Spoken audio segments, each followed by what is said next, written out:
if you want to know how much you love Allah subhanahu wa ta'ala, you want to know how much you love Allah subhanahu wa ta'ala, okay?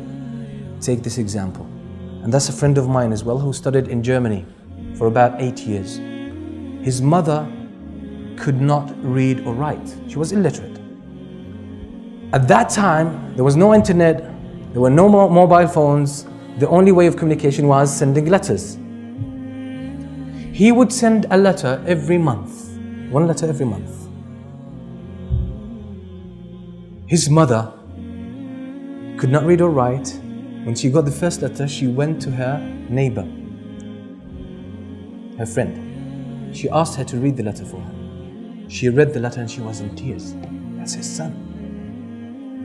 And this specific son had a special place in her heart, subhanAllah.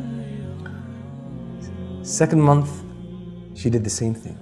Third month, she went and that lady wasn't in the country, was out of town. So that day she didn't have anyone to read for her. Her other sons were in school. So she was frustrated for most of the day. Until one of her sons came back from school, she said, read that for me, please. But she was drained at that time, emotionally. When she had this experience, she said, I'll make sure this never happens again. What did she do? She taught herself how to read and write. She literally learned how to read and write just to read the letters coming from her son. So she could read and write. Now the question is, do you think she loves her son? How much? She loves her sons, as you say here, she loves her son to bits. Yeah. Now my question, this woman used to, after she could read, and even before she could read, she always had these letters in front of her. She would hug the letters, look at them, and after she learned reading, she would read them every day. Now my question, this woman loves her son so much, this is why she would read his letters every day. My question is, how often do you read the letters of Allah subhanahu wa ta'ala?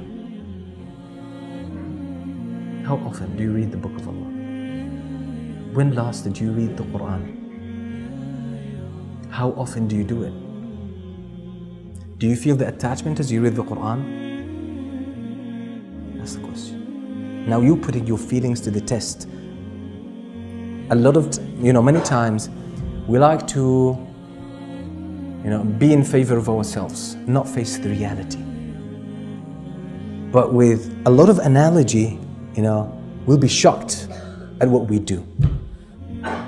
Now this woman obviously is a human being and she loves her son so much, and that's why she would read his letters every day, and that's why she took the pains. For all her life she never bothered learning how to read or write, but she learned how to read just because of her son, because she loves her son. Now how much do you love Allah subhanahu wa ta'ala? Don't tell me, but keep the answer to yourself based on how often you read the Quran. That's it, simple.